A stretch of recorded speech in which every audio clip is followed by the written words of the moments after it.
l'instar de nombreux visiteurs du Sila, Selim, passionné de lecture, parcourt les ouvrages du bout des doigts en quête de nouvelles découvertes littéraires.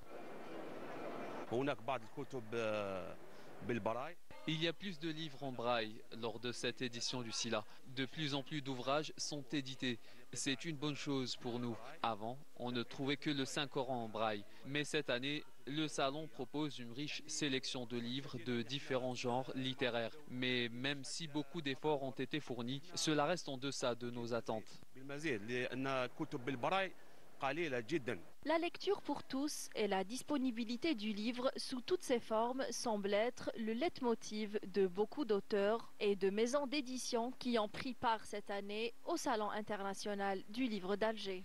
À l'occasion du 70e anniversaire du déclenchement de la Révolution de libération nationale, nous avons édité une grande variété de livres sur cette étape phare de l'histoire de l'Algérie, que nous avons retranscrit en braille. Nous avons par exemple édité des biographies de nombreuses personnalités historiques pour rendre ce genre d'ouvrage accessible aux personnes mal ou non-voyantes.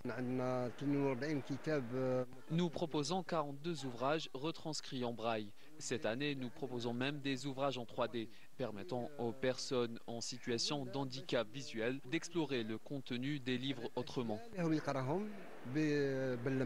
Le Sila se transforme de plus en plus en une large plateforme inclusive permettant à toutes les catégories d'accéder au plaisir de la lecture. Il faut savoir qu'en plus des maisons d'édition privées, le ministère de la Culture et des Arts a publié 16 000 exemplaires de livres d'auteurs algériens en braille pour permettre aux handicapés visuels d'accéder aux principaux titres de la littérature et de la pensée algérienne.